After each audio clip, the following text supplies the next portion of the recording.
My wife Maggie and I were sitting in the lounge of our friends Damon and Kelly's house. It was the monthly get-together for our group of friends. There were 4 total couples hanging out without our kids. Our circle of friends had always stayed the same. The wives had been inseparable since grade school, and we husbands just fit right in.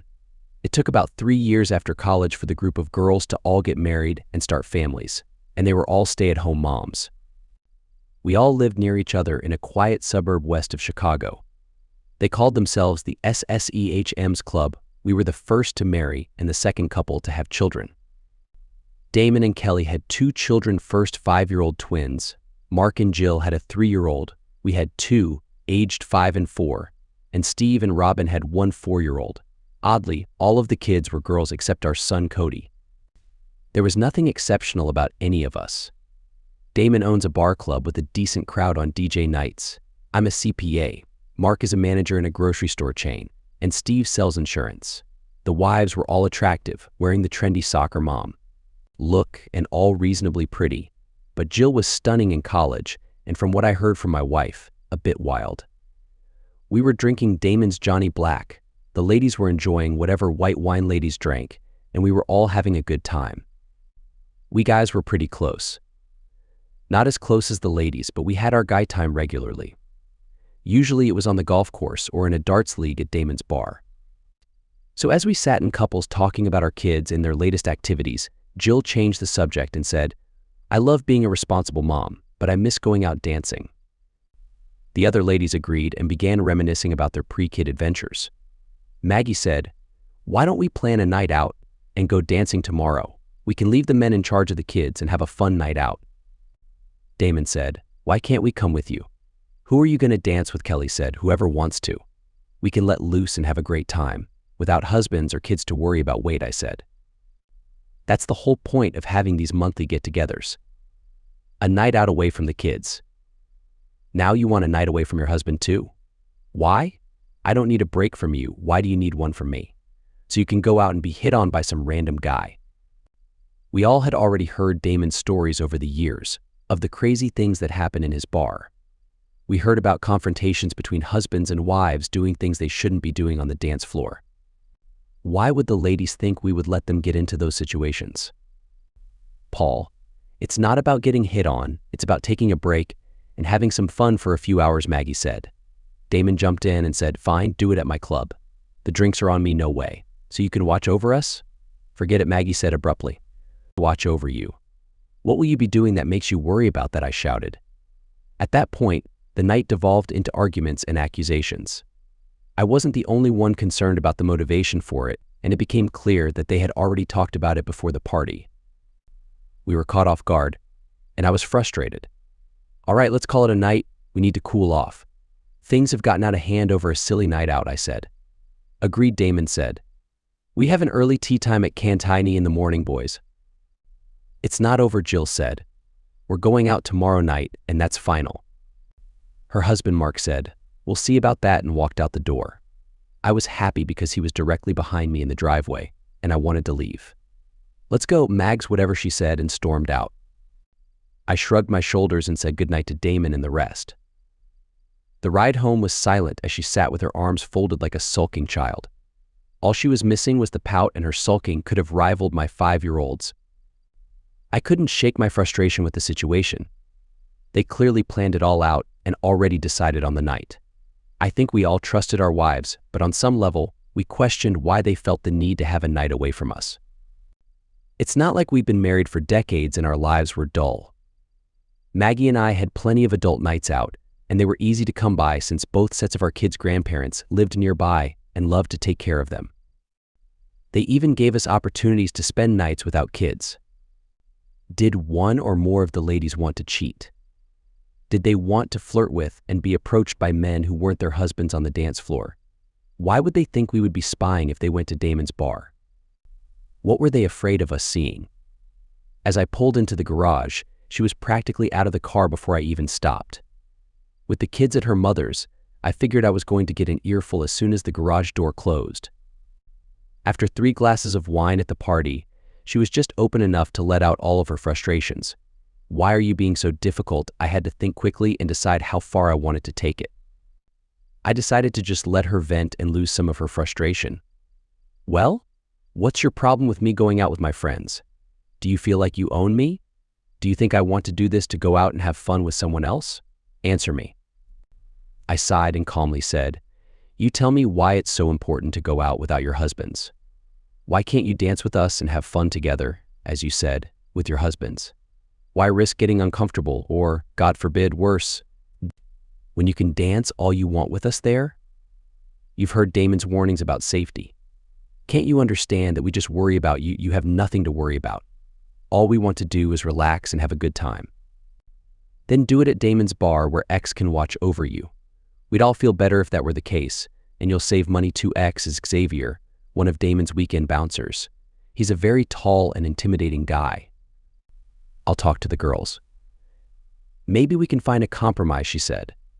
I'm sorry, I don't want to argue. We have the whole house to ourselves, so how about we make good use of it, she said with a flirtatious grin. We really had a good time together as we got close. The argument from the previous night was still on my mind, and I knew I would be discussing it in detail, over a game of golf and a case of non-alcoholic beverages, with my friends. I grabbed a case of refreshing drinks from my garage refrigerator, loaded my golfing equipment into the back of my SUV, and drove over to the golf course. Upon arriving at the parking lot, I noticed that the others had already secured golf carts, so I parked my vehicle beside theirs. Mark asked, "Hey Paul, give me some money and we'll be even for the round and the cart fee." He owed me $20 from the last game when I won the last 4 holes, and it cost $125 to play on this course. I took out a $100 bill and handed it to him, teasing, I should keep this. We don't know how much you're going to lose to me today. Damon burst into laughter as I loaded my golf bag onto the cart and added, guys, grab some beverages. It should be cool enough to keep them in the bags without them getting too warm. Steve replied, oh man, Paul, we won't make it past the halfway point with only 6 each. The beverage vendor is definitely going to make some profit off of us today. By the way, I brought the cigars and he handed me a couple of premium cigars with a mild Connecticut wrapper. I never understood his inclination to smoke high-quality cigars while playing golf. They were probably $8 each, not overly expensive. But it just seemed wasteful when they would inevitably end up on the ground, forgotten, or as I once witnessed, accidentally struck by a golf club while in someone's mouth. I once threw my putter after a missed putt and nearly hit Mark in the head. Oops. But then again, we were paying more than $100 just to play golf. Some people might consider that foolish as well. With everything in place, cigars lit, beverages opened, we made our way to the first hole. I shared a cart with Mark, and as we waited for our turn, he brought up the party and the surprising behavior of our wives. Dude, I'm concerned about the ladies going out tonight without us. It's out of character for them, and honestly, Jill has been reminiscing about her wild college days a lot lately. Oh no. Yeah. She was on the phone last week talking about some amazing nights she had. She didn't realize I was already home and overheard her conversation, so she didn't hold back. It wasn't anything she hadn't shared with me before, but her confession that she misses that lifestyle surprised me. Wow. And now she wants to influence our wives in that direction, I remarked. I really believed she had moved past all of that and focused on her role as a mom, especially with little Sammy now. I never thought I'd have to worry about her being loyal. That's terrible. She's the one who brought it up during their confrontation last night, so it's likely that she's the driving force behind this. However, Maggie seemed far too ready to defend the idea as well. Mark nodded, and I could see the sadness in his eyes. It just didn't make sense. Mark treats her like a queen. She has all the modern accessories for a stay-at-home mom, a substantial amount of savings, and her own scrapbooking room in the house. They have regular date nights, and we often babysit Sammy so they have plenty of uninterrupted time together. She should be content. Perhaps that's not the life she truly desires. Maybe she never intended to be a mother in the first place. Could the carefree party girl she used to be still be a part of who she is? I've heard of postpartum depression, but she hasn't exhibited any signs of it, and my wife hasn't mentioned anything concerning regarding her behavior. But now, I must consider my own wife. Would she ever consider cheating on me? Does she know about Jill's desire to relive her past? I haven't noticed any strange behavior from her. She consistently shows her love for me. Sure, we've been interrupted by the kids awakening a few times, but that's just a part of being parents. Could she be yearning for someone different? Is my presence not enough for her? I have been blessed in that department, so she can't be searching for a partner with a larger physique. Maybe I'm simply overthinking everything. Maybe their girls' night out is completely innocent. They are allowed to have those, right? We stopped at the 9th hole for a break and grabbed some hot dogs. While we were eating, Damon said, "Guys, you realize that something is going on with our wives, don't you?" We all nodded in agreement. They were extremely confrontational last night about this dancing incident, and they seemed concerned about us finding out and refusing to come to my bar. It doesn't make sense to me. It's really bothering me. I agree, I chimed in. I spoke with Maggie, and she mentioned they might consider going to your bar as a compromise, but I wasn't entirely convinced. They have something specific planned, we just need to find out what it is. How about I ask Rick to follow them if they don't go to my bar, Damon suggested. Rick was a new bouncer at Damon's bar whom the ladies hadn't met yet. He possessed an equally imposing physical presence as X.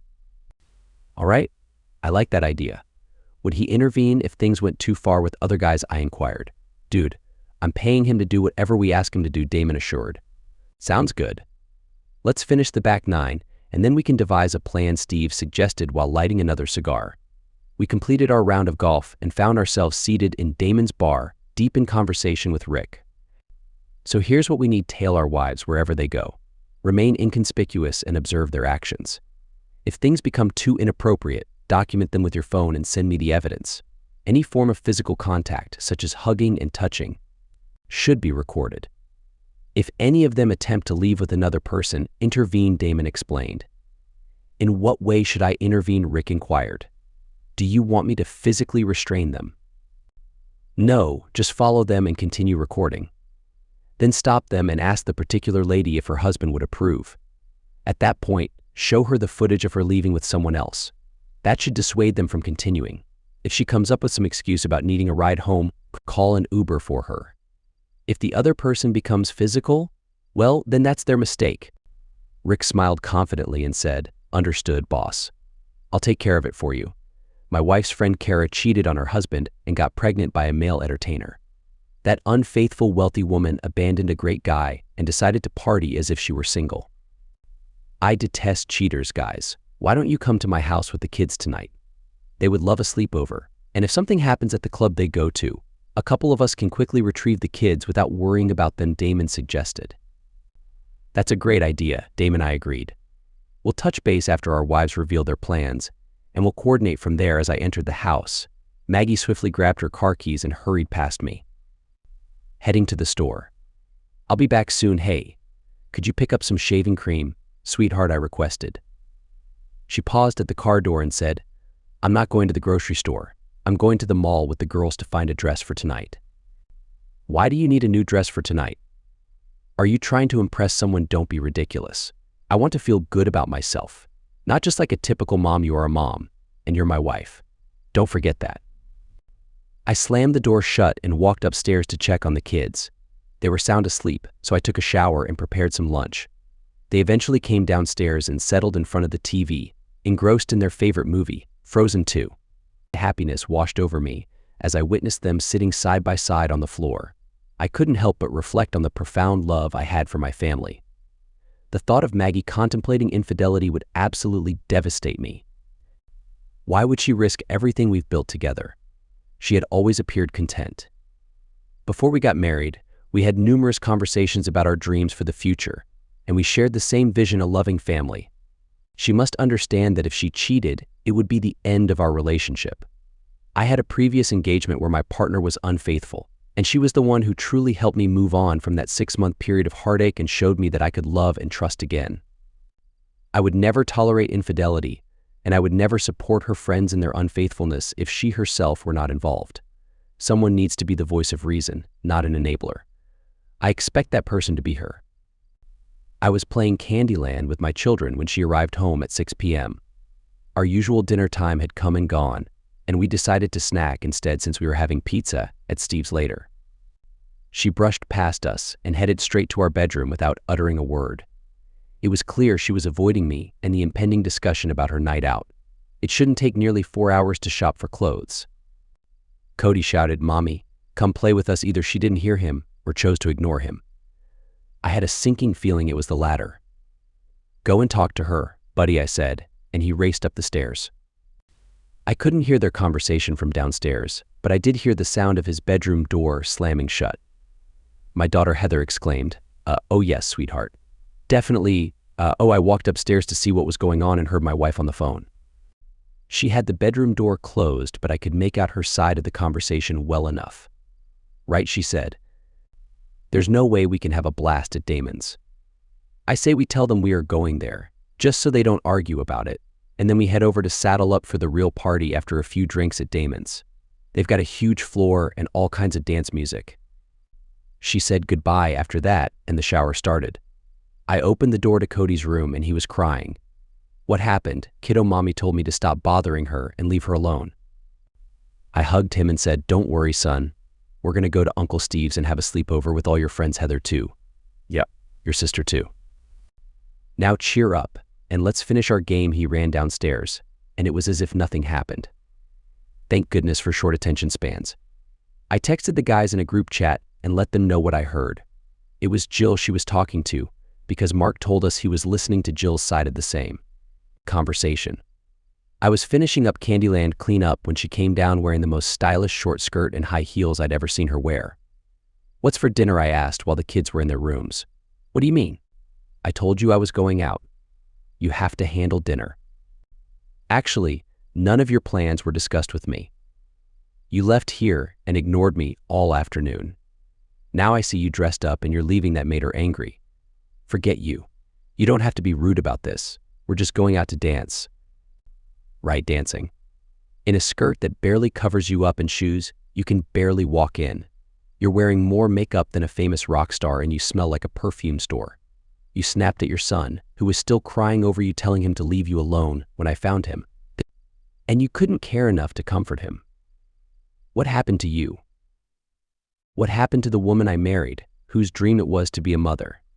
When did you change so much?" She slapped me and said, "Forget you. You'll be lucky if I come home now."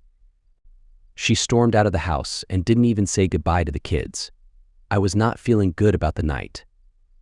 Since they were starting at Damon's, we didn't have to worry about trying to find out where they were going. Rick had pictures sent to him of what they looked like, and he was waiting in the parking lot for them to leave. They wouldn't do anything stupid there.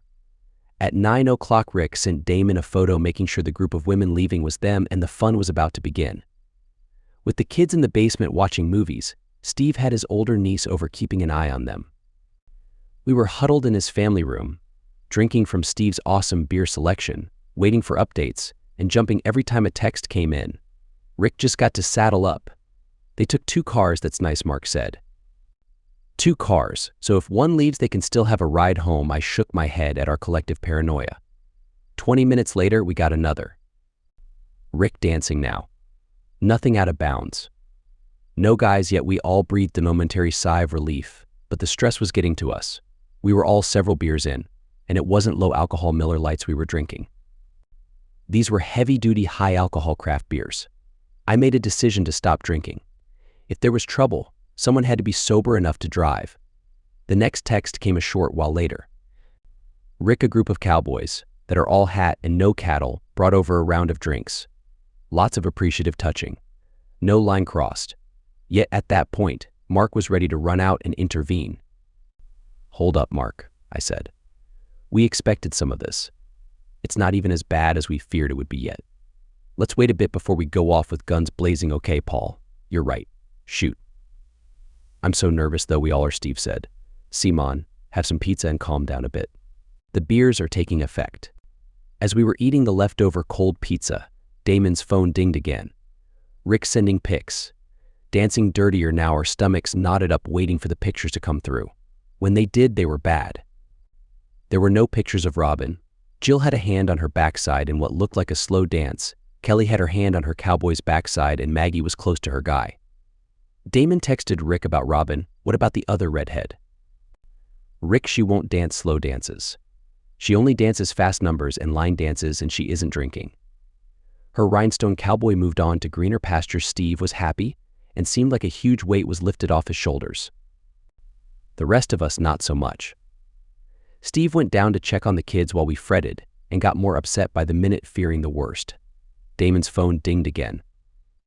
Rick, women are arguing. Looks like Red wants to leave. Just then Steve walked in. Hey, Robin's mad and wants me to pick her up, I said. Go get her. She clearly doesn't want to be there. Don't make her wait. He agreed and was out the door a moment later. This is unbelievable, Damon said. They are going to let their friend leave alone so they can stay there and act like wilds, I know. At least we know what's going on, Mark said. If Rick weren't there, I'd be a wreck right now worrying about her going back to her wild days. 20 minutes later, we got a video. It showed all of our wives dancing suggestively with their partners to some fast song. Jill had his hands on both of her partners and he was squeezing. Kelly was grinding against her guy's leg while he held her backside, and Maggie was leaning back into her guy while he nibbled on her neck. I threw my beer bottle across the room as Robin and Steve came into the kitchen. I told them I want no part of it. I can only imagine what they are doing, Robin said. What do you mean, Mark asked. Jill's out to have a good time. Kelly and Maggie say they aren't, but Jill is urging them to join her in some kind of crazy party at a hotel room. I told them no, and they called me names. Can you believe it? They called me uncool because I don't want to act wild. I was about to get up when Robin stopped me. Paul, she said all she was going to do was dance. I don't think Maggie is going to cheat on you. Doesn't sound like it, I snapped. Then we heard the front door close. Where's Mark? Damon asked. Oh no, he was just here, I said. Oh darn, we better go after him, Steve said as we ran out the door. He was just pulling out of the driveway quickly. Warn Rick, I said. Let him know trouble's coming and have him keep Mark out of jail on it. We pulled into the club's parking lot and waited. Rick let us know that he grabbed Mark as he went rushing in. He sent him back out and Mark was cooling off in his car waiting for us. Rick was keeping an eye on the inside. He reported that nothing worse happened yet and they were just sitting and drinking. We found Mark's car and he got out to meet us. I was really going to confront them in there, but Rick stopped me.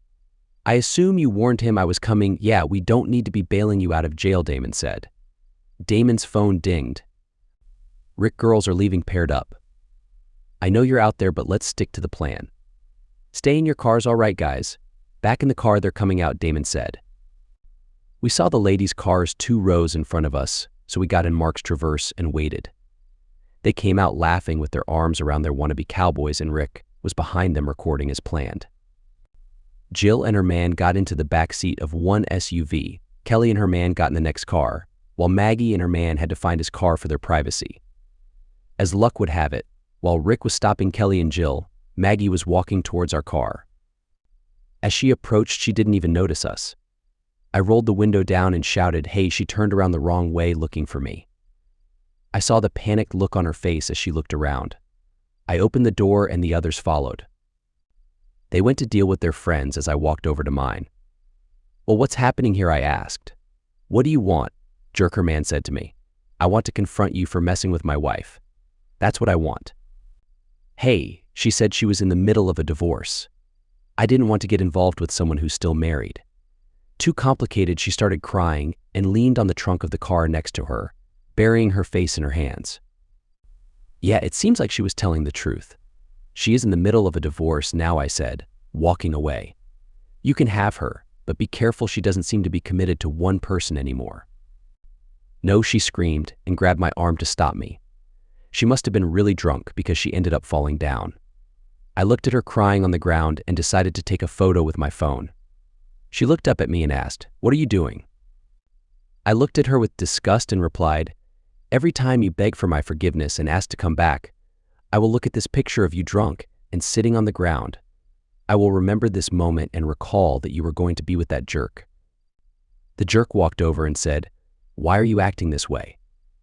"We didn't do anything, give me her clothes," she cried even more as he helped her up and then reached into his pocket to hand me her clothes. I tossed them at her and spit on the ground. "Goodbye, you've betrayed me. Go home, change your clothes, pack your things, and go to your parents' house. I don't want them to see you looking like that. If you're still here tomorrow, I will show them the video of what happened tonight." "No, Paul, please." I wasn't going to do anything. He was just going to drive me home. "Jerk, is that true? Lie to me and my friend here will get involved, I said, pointing to Rick, who had just punched one of the guy's friends. No, we were planning to get to know each other better in my car. Maggie hit him and shouted, "You jerk. I never intended to be intimate with you." I shook my head and walked away to check on my friends. As I approached, 2 cowboys ran past me. I saw the 2 women arguing with their husbands. I looked at Rick and asked, "Did I miss all the action?" He laughed and replied, "Doesn't seem like it," nodding towards my wife stumbling over with her heels in one hand. It would have been comical if she wasn't my soon-to-be ex-wife. Before she could say anything, 2 police cars pulled up. Fortunately, the cowboys were leaving in their truck as the police arrived. "Is there a problem here, guys?" one of the officers asked. I walked over and explained, "Some guys were bothering our wives. We scared them away, so everything's fine now." He looked at me for a moment and asked, "Have you been drinking?" "No, we were at home when my wife called us for help because they had too much to drink. You know how it is with married women and their girls' nights out? Yeah, while they were waiting, they were harassed." We arrived just in time, and the jerks left as we got here. He checked our IDs and did the usual procedures. Meanwhile, our wives had calmed down and were huddled together by the cars while the 4 of us stood closer to the police car. The officer returned and said, "Okay, get them home safely." I nodded, and he added, "And you might want to keep them on a shorter leash." By the looks of them, he got into his car and they drove off. "Even the police think you look terrible," Mark said as he walked away. He got into his car and drove off, leaving Jill behind. Damon said, "Ladies, I just ordered a cab for you. Go home, get your things together. We won't be there tonight. Sober up, and we'll address your betrayals in the morning that caused Kelly and Maggie to cry again." But Jill looked angry. Damon said, "Leave us alone, Jill. This is your responsibility for dragging your friends into this mess, because you wanted to relive your wild days. You let your friends down and now you have to face the consequences. Thank God that Robin had the sense to leave and warn us. You ladies let her go home alone just so you could have a fun night with those jerks. Oh yeah, we know all about your plan for a motel party, so you better come up with a good explanation for that tomorrow." She backed away while Steve returned to get his truck. As he pulled up, the cab arrived and took our wives away. None of us responded to anything they said. Their begging and pleading wouldn't help them tonight. "I'm seriously considering divorcing her," I said. "I noticed that your wives were actually getting into the back seats with those jerks, but mine hadn't made it that far. I'm sure she had bad intentions though, considering she gave him her clothes." He nodded in agreement. "My main concern is our kids though. I can't become a part-time dad. It would devastate me. They're so young, and I don't know what to do. I just don't know." I woke up to the sound of the kids running around, excited to have friends over. Robin was making breakfast, and from the delicious smell, I could tell it was French toast and bacon.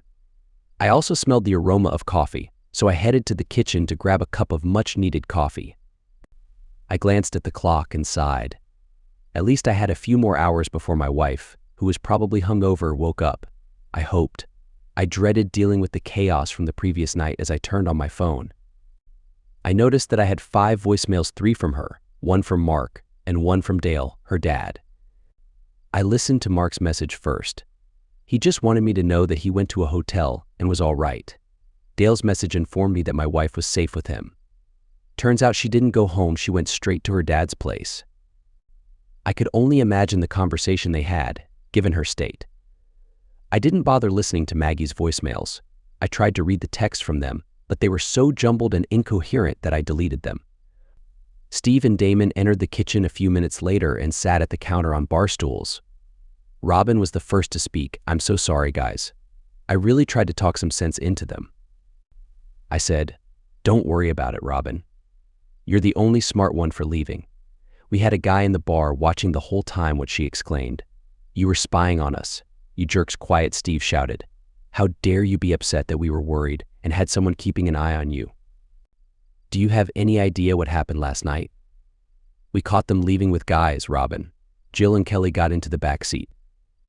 She stood there in shock, just like the rest of us, at Steve's outburst. Thank goodness the kids didn't hear it. "You think you can act all righteous because you believe you didn't do anything wrong. Did you stop your friends when they were being touched and acting inappropriately? I didn't think so. It's fine to act promiscuous and be touched by strangers. But the line is crossed when they want to go to a motel. No way. The line should have been hands and lips on them by people other than their husband Steve. Save it. What do you think of your plan to ambush us, and then you're surprised that we didn't want you to go out alone? Last night played out exactly as we feared. Our marriages are in trouble, Robin, including ours, because of your support for their actions. Did you really think we wouldn't suspect something when you all fought about going to Damon's where you would be safe? I wonder what your true intentions were last night, and if you simply got cold feet about your plan for an orgy. Through tears, she said, "Steve, please. You have to believe me." I don't believe anything you say right now. I need some time alone. Steve got up and left us all sitting there, while Robin ran to her bedroom. Damon and I sat there with our mouths open in shock. "Wow, I didn't see that coming," Damon said. I shrugged and replied, "Let's finish making breakfast for the kids and get going. I have room in the Acadia, so I can take Mark's daughter. I'll drop her off at the hotel where he stayed last night." Okay, we finished making breakfast and gathered the kids. Robin had composed herself and joined us once again. As we were leaving, I asked her, "Are you going to be all right?" She hugged me tightly and whispered, "I hope so. I really hope so." Mark didn't answer when I called to meet up with him and drop off his daughter, so I drove to his house. I left a message asking him to meet me there. Jill answered the door and screamed, "What do you want, jerk?" Little Sammy started crying behind me, so I picked her up and walked back to my car. Jill followed, screaming at me to give her the child, and even started hitting me in the back. A neighbor witnessed the situation and called the police. They arrived as she continued to hit me, attempting to snatch Sammy out of my car. The commotion made my kids cry, so it was a complete disaster. The police instructed her to step away, and she started yelling at them, claiming I kidnapped her child. Naturally, they took her concerns seriously. One officer escorted Jill to the other side of my car to hear her side of the story, while the other officer stayed with me. I shared the entire story with him, from the events of the previous night to her screaming at me at the door. I explained that I was bringing Sammy back home, but Jill was in no condition to take care of her. After a few minutes, Mark arrived at the scene.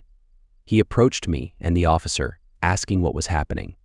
After being verified by the officer, he confirmed that my version of events from the previous night was accurate.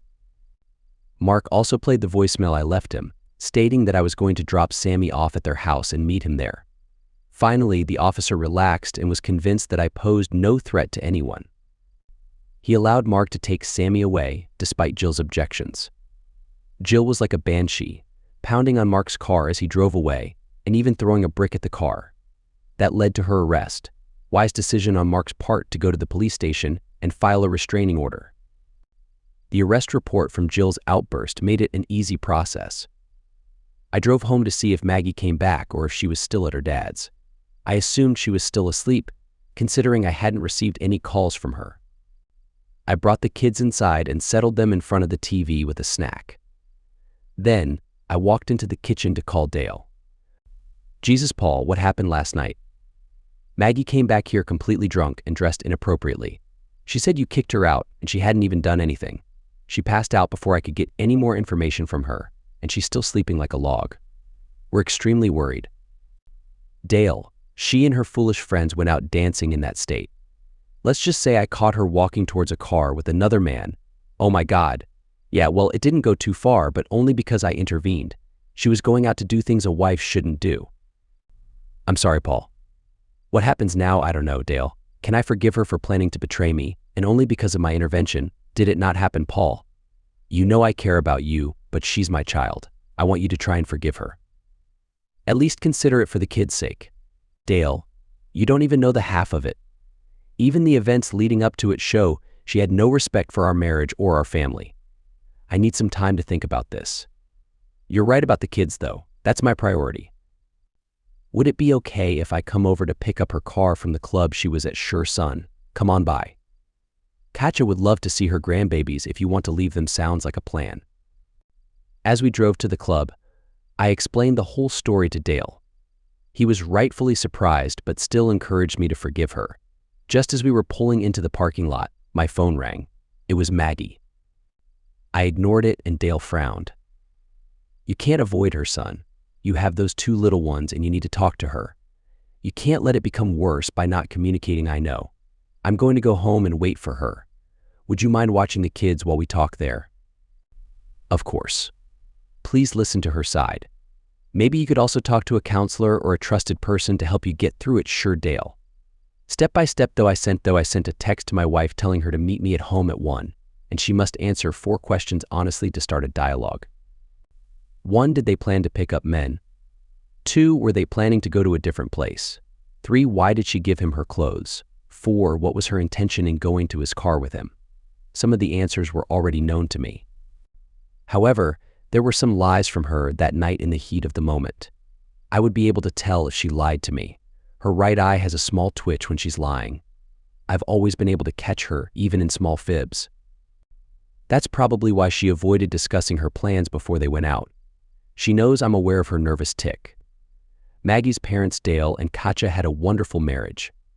They were high school sweethearts who married shortly after graduation. When I met Maggie's parents, I was surprised by how affectionate they were with each other. Hugging, hand-holding, patting each other's backside, it was almost too much for me. They always sat close to each other, and if there was only one seat available, Dale would stand close to Katja. When I asked Dale for his blessing to marry Maggie, we had a long discussion about how to maintain a happy marriage in the long run, even after the initial excitement fades away. He explained, "Paul, marriage is never a smooth or straight path. Sometimes there are bumps or potholes on the road, and you'll have to navigate through it. The key is to make sure you take care of your relationship, just like you maintain a car. That means dealing with small problems and doing regular checkups and maintenance to ensure that your relationship stays strong. It's not just about remembering anniversaries or birthdays, it's about making time for each other. Show affection, be caring, and do little things to make your partner happy. Even the small gestures matter in the long run. If you put effort into maintaining your relationship, you'll have a fulfilling and lasting marriage." I remembered that conversation and the many others we've had over the years. I thought we had the same kind of love as Maggie's parents. We might not be as touchy-feely, but we put in the effort to keep our marriage strong. I always felt secure in the stability of our marriage and believed in her faithfulness.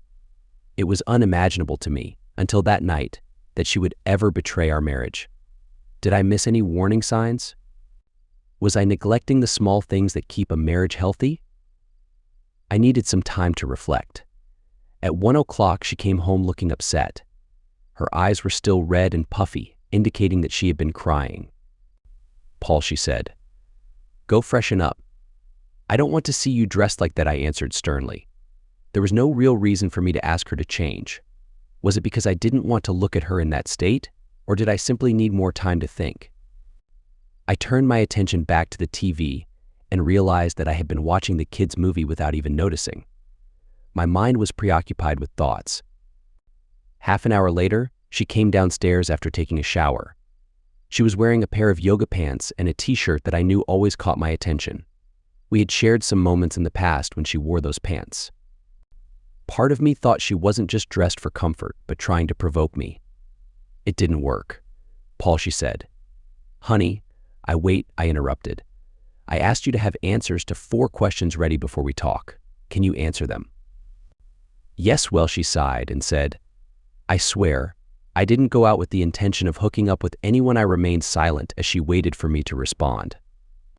I focused on studying her eyes for any twitch, but for a moment, I got distracted by the playful flip of her hair and the way she bit her lip.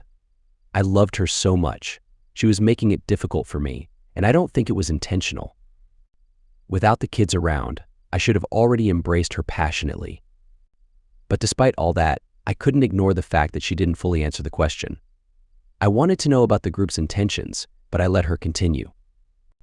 "I was never planning to go to a motel with Jill. That was her idea. I swear I had no intention of going. I was only going to walk that guy back to his car and then Uber home. I'm sorry for lying about it last night. I don't know why I said he was giving me a ride." I think I panicked. Again, she waited for my response, and again, I stayed silent. Yes, I gave him my clothes. I was drunk, and they dared me to do it. I went to the bathroom alone and took them off. I didn't let him touch me, and it didn't happen at the table. I swear, he never touched me down there. I knew that was true because Rick was watching her, and he would have noticed if anything happened. but I was still angry that she did it. Paul, I swear to God I was not going to get in his car. I wish you had waited to see that before coming out. I know you don't believe me, but it's true. I was going to hug him goodnight, and I know that's bad enough, but I was not going to get in his car. Give me your phone. Why just do it fine? Here I opened her recent calls and saw calls to all the other girls. They must have been trying to get their stories straight. Then I noticed a number saved as Simon. Who is Simon? I asked. She avoided the question, and her eye twitched, but she didn't answer. Who is Simon? Maggie, the guy from the bar? Why did you save his number? I didn't. He must have done it when I was in the bathroom. Yeah, right, I thought. There's one thing I can't get out of my head. You told him you were in the middle of a divorce. Explained that we wanted them to buy us drinks. We didn't think they would if we were married. Why do they need to buy you drinks? Are we suddenly struggling for money?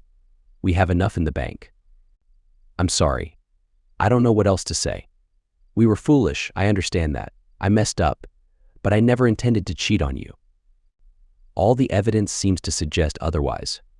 You hid your plans, dressed provocatively, slapped me, and even told him we were getting a divorce. Your friends jumped right into the back seat with their guys. All of that indicates to me that you had planned on cheating. She started crying and ran out of the room. My anger had subsided, and I felt calmer. I didn't see any signs of lying from her. I couldn't decide whether her actions or her intentions mattered more. I had intervened before anything happened, so I couldn't know if he could have persuaded her to get into his car or not. In her sober state, they were able to convince her not to go through with it. But what else could they have convinced her to do? Her behavior completely shocked me. She had never acted this way before. Sure, she became more adventurous in bed after a few drinks, but nothing like what happened that night. I was completely lost on what to do next. For 24 hours, from the argument at Damon's house, she was a completely different person. I left the house without checking on her and called Mark. He was back home with his daughter after obtaining a restraining order against Jill. He invited me over to talk about our problems, and I agreed. It seemed like sharing our struggles might provide some comfort. I stopped by to pick up a couple of 6-packs of Two-Hearted Ale and headed over to his place. It was going to be a challenging day. When he opened the door, I could tell he was upset. He was usually cheerful and always smiling, but now he looked like he hadn't slept in days. Sammy is taking her nap. Come on in, he said, carrying the baby monitor with soft music playing in the background. Have you talked to Maggie? He asked. Yeah. She claimed she wasn't going to get in that guy's car, but I'm not sure if I believe her. Even if I do believe her, I can't say for certain he couldn't have persuaded her. I really don't know what I'm going to do yet. What happened with Jill? He told me about her arrest and the restraining order and mentioned his appointment with a lawyer on Tuesday. So it's really divorce, then I said. Yeah, check this out. These texts helped me get the restraining order, he said, handing me his phone. He showed me a string of texts that Jill sent him after she left the club. The first one shocked me. It read, "You jerk. Just because you ruined my night doesn't mean you ever have before. I'll have you eating their snacks out of my hand again. Just wait. I may just have my next friend make you watch and clean his hands with your napkin." Oh my gosh, I said as I kept scrolling. Most of them were her calling him names, and one was her threatening him with taking Sammy and leaving him, but the last one sent at 1 a.m. said, "Get a DNA test, jerk." I looked at him. He was sad and shook his head. She left her phone here this morning, he continued. There are a bunch of texts from a couple other guys with them exchanging pictures and stuff. So yeah, we're done. I sent screenshots of them to my email before she came back with the police escort to get some of her things. She can go away as far as I'm concerned. I'm hoping I can get custody of Sammy, though. I really think Jill's mentally unstable. She certainly seemed like it when she was angry at me this morning. Sorry about that. I was getting out of the shower when you called. I figured we'd arrive at the same time, so I didn't call you back. I left right away when I saw your message. It's okay, buddy. What are you going to do, Paul? My main focus is the kids. I don't want to be a part-time dad. You at least have a chance to get custody. I don't have anything like that. I guess I have to figure out if I can get past what she did or not. As much as I want to stay with my kids, I don't want to live like roommates with her either. That's tough, man. Yeah, it's tough. Just then Sammy woke up, so that ended the discussion of our problems for a while. It didn't stop me from drinking, though. Mark stopped after a couple, but why should I stop? After who knows how many more sodas, Mark drove me home. Maggie's car was in the driveway when we pulled in. I frowned at the thought of dealing with her again as I stumbled out of the car. I said goodbye to Mark as Sammy giggled and called me a silly talker. I walked through the front door and smelled something cooking. I closed the door and went up to my bedroom, wanting to avoid Maggie. I guess I wasn't quiet enough because she was sitting on the bed when I left the bathroom. What is going to happen now, Paul? I'm so sorry for all of this. I looked at her but had no answer to give her. I said, I don't know, but I think you should stay with your parents until we figure it out. She started crying and said, don't you love me anymore? If I didn't love you, you would already be gone. Look, I'm going to take a few days off. I'll get the kids from your folks and take care of them here. I need some more time to think about this. Take some clothes for them and let them spend the night with you. I'm not in a good condition to pick them up. Will you have dinner with me? I made you your favorite meal. Making my favorite meal isn't going to fix us, I know. I just wanted to do something nice for you. I love you so much, Paul. It's hurting me what I've caused. You have to believe me. I was never going to cheat on you. I think you should go now. I'll pick the kids up from preschool tomorrow if you'll drop them off there. All right, she said, crying. I love you so much. Please let me come home soon. She tried to hug me, and I backed away. She turned and walked out of the room while I stood there and wondered if I should just let her stay, but I didn't stop her. I woke up the next morning, which was Monday, and resolved myself to make a decision one way or another by Wednesday. I figured stalling wasn't going to help in any way. After talking with my boss, I was given the week off. He'd been bugging me to take my stored-up vacation time for a while, so he was fine.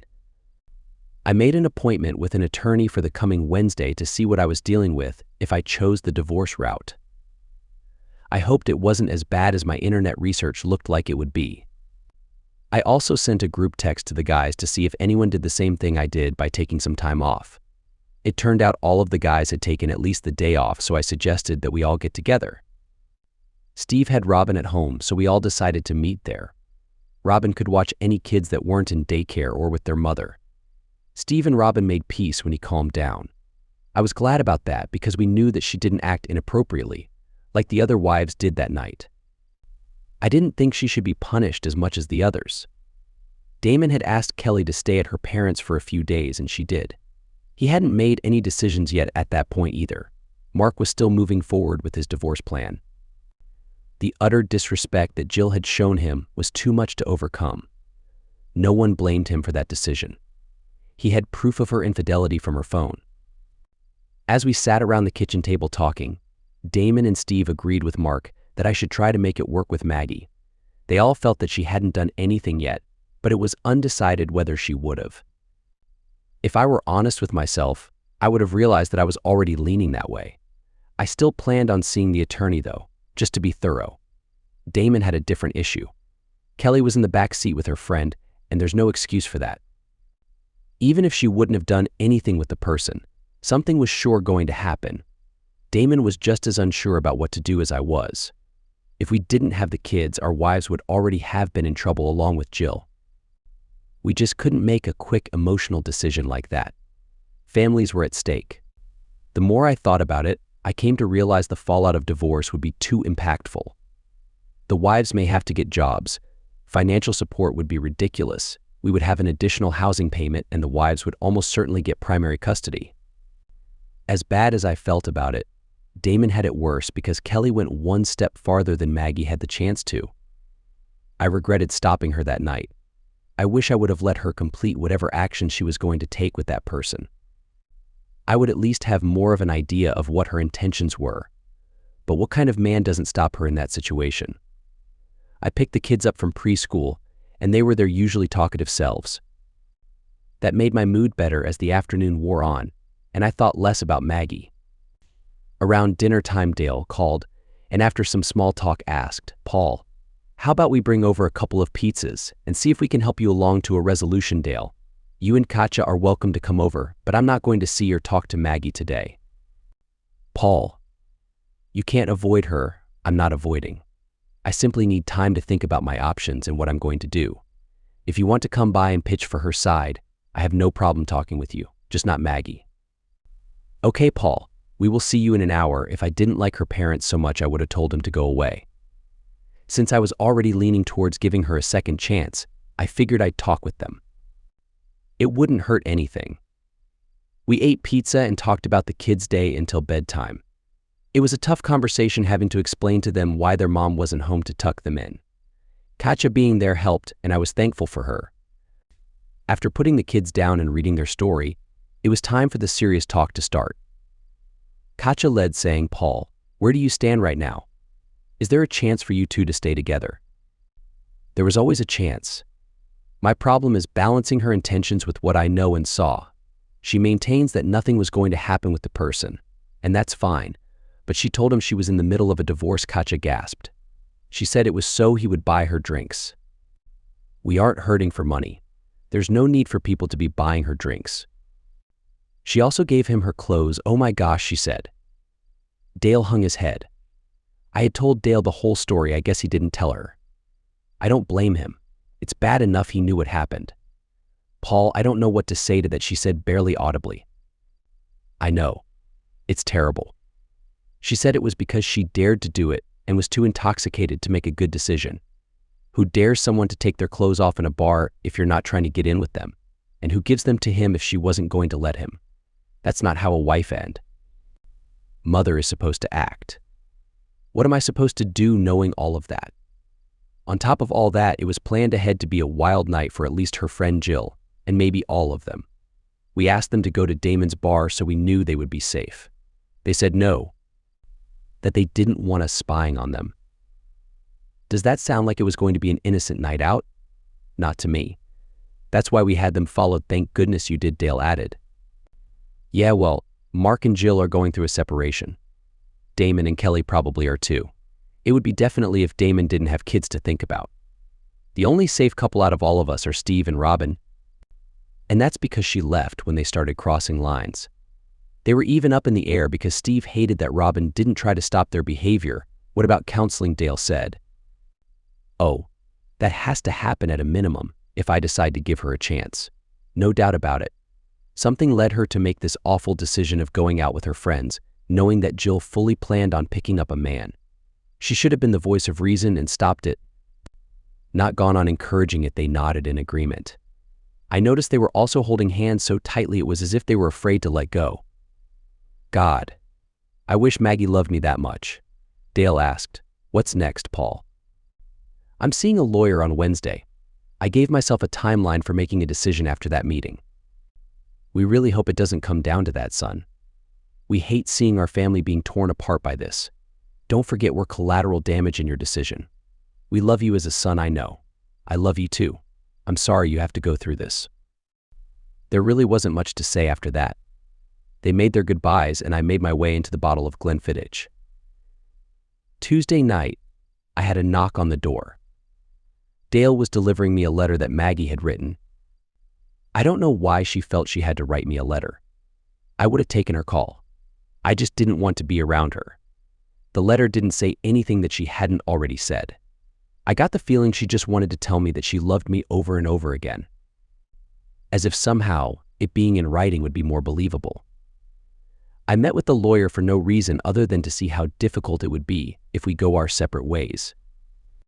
No proof of wrongdoing, stay-at-home parent, financial support, shared custody, and if our children went to college, I'd have financial responsibility for 17 years. The guy actually looked me in the eyes and said, "Find a way to get past it. Nothing actually happened, and it's less costly to work things out." I decided that I was going to ask her to come home. I had no idea what was going to happen or how it was going to work, but I knew if we could be fixed, it wouldn't happen if we were living apart. I texted her and told her, "You can come home now, but you have to answer one question. How can I ever trust you again?" I hoped she could tell me, because I couldn't think of how I could trust her going forward. I knew there was no future for us if there was no trust. When I put the kids to bed, I still hadn't gotten a response. The kids were pretty upset that she still wasn't home, and I had no convincing answer to give them as to why. After reading them a story, they cried themselves to sleep. I was getting angrier by the minute, so I called her parents' landline. I got no answer. I called her cell and got no answer. I called Dale's cell and I got no answer. I called all 3 numbers and sent a text every 15 minutes for over an hour. It was almost 10 o'clock and I started to worry. I called Robin and asked her to come watch the kids so I could drive over and see what was going on at that house. I was freaked out because someone should have answered one of the phones at that time of night. Robin pulled into my driveway and I met her at the door. "Anything yet, Paul?" "No, thank you for coming so quickly. I'll let you know what's up as soon as possible." It took only 10 minutes to get to the house and it was quiet. I saw that Maggie's car was in the driveway, so I rang the bell and got no answer. I used our key for their house and let myself in. I saw nothing of note anywhere and Dale's car was gone. I looked around some more and still found nothing. I called Dale's cell again and heard it ringing in their bedroom. Wherever they went, he left his phone. Katja had a cell, but I didn't know the number. I never needed it. They were always together and always called me from their landline if they called me. We didn't have a landline anymore. We always used our cell phones. I picked up Dale's cell and thankfully it wasn't locked. I scrolled through and found Katja's cell number. I heard it ringing in the kitchen when I called it and found it in her purse. Where could they have gone in such a hurry that they didn't grab their cell phones in her purse? I called Maggie's phone again and heard it ringing in the other bedroom. "Shoot," I said out loud. What the heck was going on? I needed to use the bathroom and there I saw it on the sink. It was an empty bottle of sleeping pills. I thought the worst and dropped to my knees in tears. Why didn't they call me, I thought, as I composed myself and ran out to my car. There was a hospital only a couple miles away, so I drove like crazy and left my car running in the emergency room drop-off lane. I ran in and gave the lady at the desk all 3 names to look for, hoping they weren't there. They had Maggie, but she was in the emergency room, and they wouldn't give me a condition. I said a silent prayer that she was alive, and thankfully they let me in. I hurried down the maze of halls trying to find her room. I found Maggie in a bed connected to machines, but no Dale or Katja. I took the hand that wasn't connected to the IV and cried. A few minutes later, a nurse came in. "Are you related to her? She's my wife." "Is she going to be okay?" "Yes.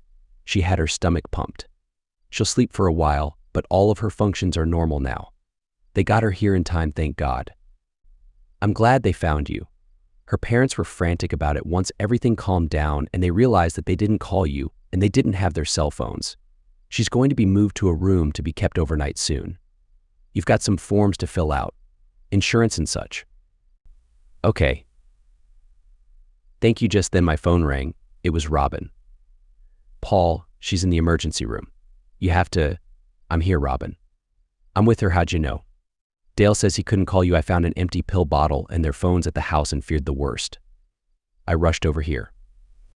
"Paul, it's Dale. I'm here with her, Dale." "I'm sorry, son. When we found her, we rushed her there in a panic and forgot our phones. All our numbers are in the darn devices. We don't even try to remember them anymore. We couldn't figure out how to get a hold of you.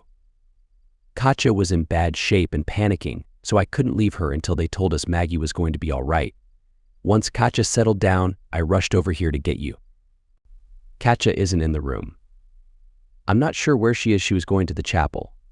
I'm on my way back. I'll see you soon, Paul," Robin said, coming back on the line. "Robin, can you stay a bit? Of course. I'll spend the night. Don't worry about a thing here."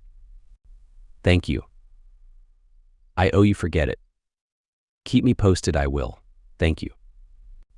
Maggie wasn't going to wake up for a while, and it would be a bit before she was moved to a room, so I went to check on Katja. I still needed some answers, and I wanted to make sure she was okay. I found her in the chapel praying. She saw me and ran into my arms. "Oh, Paul, I was so scared." "She took pills. Why? What happened?" "We don't know. She was in her room all afternoon. A while after dinner, I went to get her for some tea, like we do each night, but she was slumped over on her bed. She was barely awake but said something about a stupid mistake in pills. It didn't take long to realize what she did. Dale carried her to the car and we rushed her over here. We didn't think to grab our phones. I didn't even grab my purse. Yeah, I saw that. I went to your house when no one was answering or responding to my texts. I couldn't figure out why she didn't call me after I told her to come home. You told her to come home. Yeah, we still have a lot of talking to do, but being apart won't help that. Why would she do this then? It doesn't make sense. She wanted to go home to you so badly. Well, we'll have to wait for her to tell us. Simon, they'll be moving her to a room soon, and Dale's on his way back. We were with Maggie when Dale got back. Katja had fallen asleep. Any change, he asked. No. Just waiting, okay. Oh, here are your keys. I saw your car in the drop-off lane. I parked it for you, thanks. I forgot I left it there running. Someone must have turned it off for you. It wasn't running. You're lucky it wasn't stolen. Wasn't really thinking about that at the time. Mr. Forget his phone at home. Yeah, but we're old. We have an excuse. They got Maggie settled in a room and told us to go home and get some sleep. There was nothing we could do, and there was no telling when she'd wake up. I completed all of the insurance info and signed the necessary forms and headed home. After filling Robin in with Maggie's status, she asked me why she would do it. I don't know, I said. I asked her to come home and… Oh shoot. What Robin asked. I told her to come home, but she had to tell me how I could trust her again. Darn, I bet she took it the wrong way. I meant it to be a door opener for a talk, not a door closer if she couldn't come up with an answer. Shoot, this is my fault. No, stop that. It's not your fault. She created a horrible situation for herself and has been a wreck for days. It was her choice. You have to be strong now so you can build her back up. She's going to need you now more than ever. You have to have your mind right. Your children need her healthy. Okay. This is just not what we needed right now. I can't put my marriage back together if I have to put her back together first. You guys and your girls' night out, what do you think of that now? We know we were foolish. I'm so sorry you're going through this. She hugged me and left. I dropped the kids off at preschool and went to the hospital. I walked in a half hour before visiting hours. No one stopped me, so I'm not sure if it was okay or not. I didn't care. She was asleep when I walked into her room. I saw a tray of food was sitting there untouched. I remember that was one of the things I filled in the night before, a breakfast selection. I figured she hadn't woken up yet, and I was glad for that. I wanted her to see me there when she did wake. I hoped it would help her state of mind and take one thing off of it if she knew I was there for her. I took her hand, leaned over, and hugged her. She stirred but didn't wake, so I slid the big chair closer and sat down. I held her left hand with my right and browsed the news on my phone. Dale and Katja walked in right at the start of visiting hours. They smiled seeing me, and Katja asked, "Has she awoken?" I don't think so. I haven't seen a nurse yet, and her breakfast wasn't eaten, but that doesn't mean anything. How are the kids? I didn't tell them anything. They just went to preschool, as if it's a normal day. Good, no need to upset them, Dale agreed. We talked about nothing for a few minutes before I said, "When she's released, I'm taking her home with me. That's best. She needs her stability back. She needs her family, her children. She's obviously lost without you," Katja said. I just don't understand why. Dale said. You told her to come home. Why do this? He told me to come home if I could tell him how to trust me again, Maggie said. Now awake. I squeezed her hand and looked at her with a tear in my eye. Katja and Dale jumped up and came over to the bed on the other side. Honey, what would make you do this though? Dale asked. I tried all afternoon and all through dinner and after. I couldn't figure out a way to show him that he could trust me. I just couldn't bear it. If I couldn't go back to him, I couldn't go on without him. I never meant it as a condition of your return. I meant it as what we had to work on first, together. Baby, doing what you did hurts more than what caused our problems in the first place. Your kids need you. I need you. I can't lose you. I said and hugged her. She started crying and said, I'm sorry. I'm so sorry I did this to us. I love you so much. Please forgive me. The nurse came in and ended any further discussion. The nurse did what nurses do and said, if all is well on your blood work and the doctors don't think you'll try this again, you'll probably get out of here later today. You're a very lucky woman, more so than you know, she answered. Talk was kept casual for the rest of the morning, and I left her for a couple of hours when I had to pick the kids up. Her parents and I decided that I would bring the kids to see her. We figured she could use all of the positivity that we could muster for her. As I was waiting for the elevator, the doors opened and Jill and Kelly were standing there. Robin must have told them what happened. Jill saw the look on my face and put her hands out. We just want to visit. We don't want any problems. You caused this. This is a direct result of your wild night out. If you don't get out of here now, I'm going to call the police and tell them you're harassing us. I'm sure that will look great at your upcoming court hearing trying to get to see your daughter. You're so mean. That restraining order is nonsense and you know it. What I know is you are not the person you pretend to be. You're horrible for what you threatened Mark with. I saw your texts. You disgust me. If I ever see you around my wife again, I'll do anything I can to hurt your chances in court. She looked like she was ready to throw a punch when Kelly took her hand and pulled her away.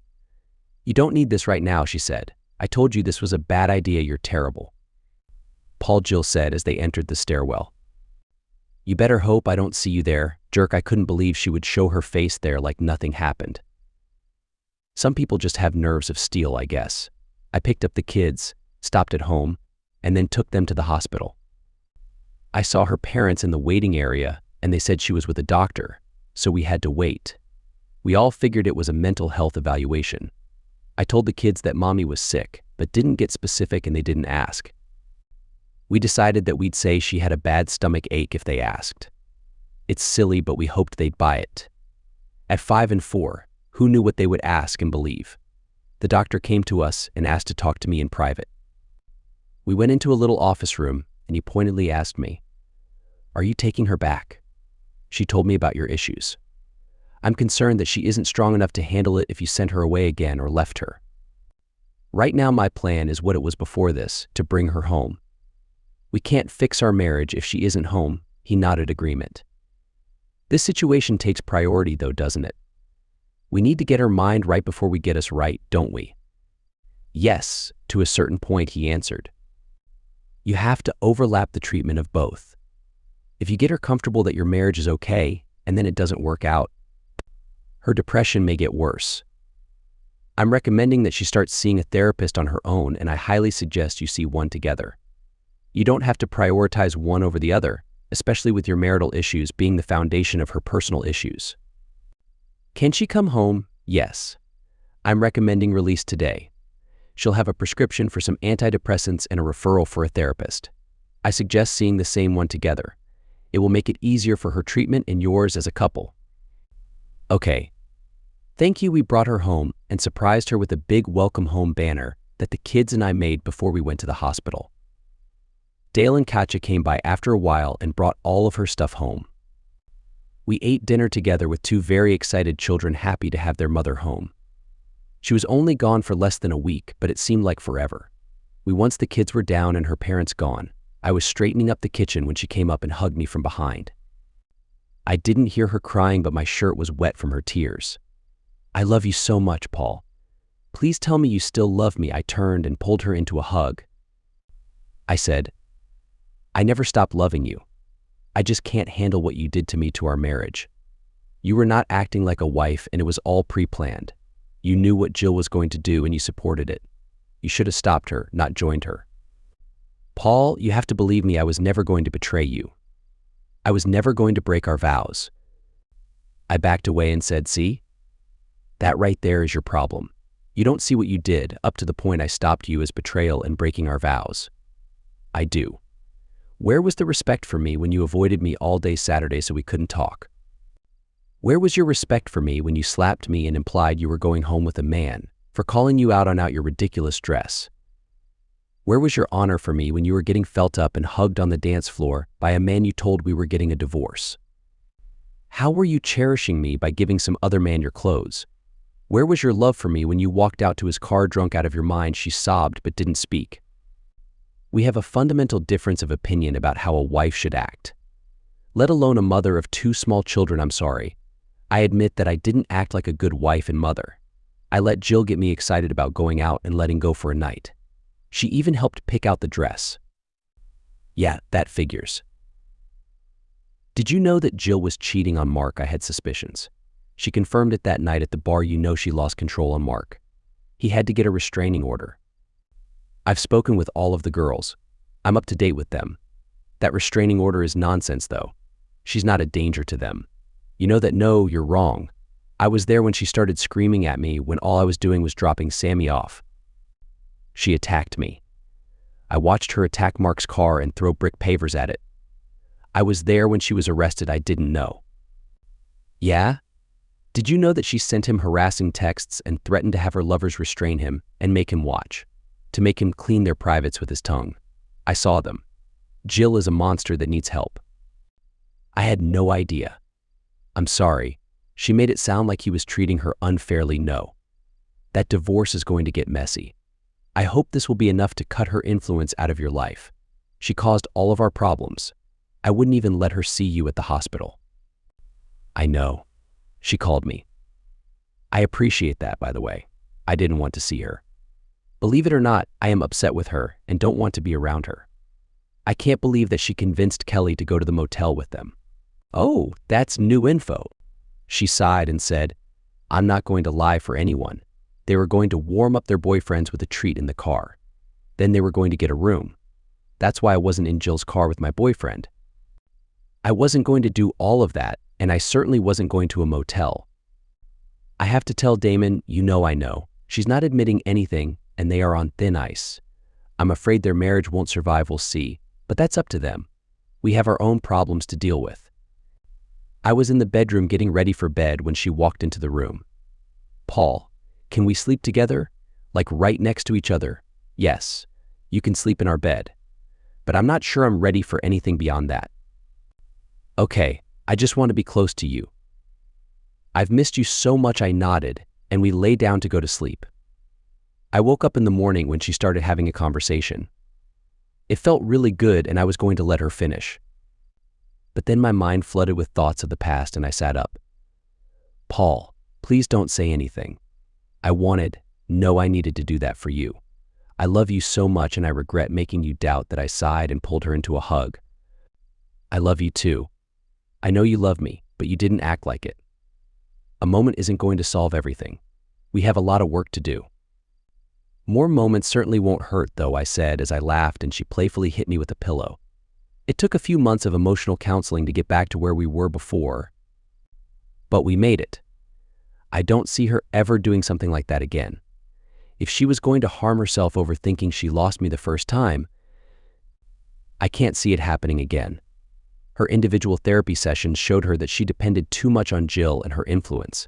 She got almost addicted to Jill's stories of engaging in exciting activities. When Jill embraced that lifestyle again, Maggie craved a taste of it. But she has since cut Jill out of her life completely and feels satisfied with her decision. Mark and Jill got divorced. Jill lost primary custody of their children, but was given regular visitation. Her parents even insisted that she undergo therapy. When Mark told them the whole story of what she had done to break up their family, her wealthy father threatened to cut her off financially.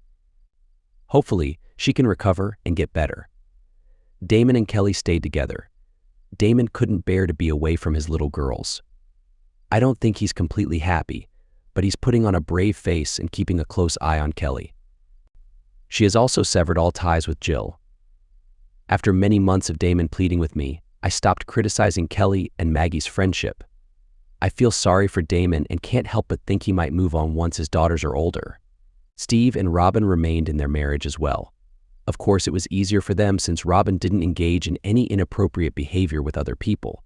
She refuses to go out without Steve, which I think is excessive, but it's their marriage. The ladies still have their stay-at-home moms club and welcomed a new member, Hannah Davis, who recently moved to the neighborhood. She fit right in with the wives, but her husband Ryan doesn't share the same interests like golfing, smoking cigars, or drinking fancy beers. We're trying to introduce him to new hobbies, though. He's a fantastic dart player, and he feels right at home on our team.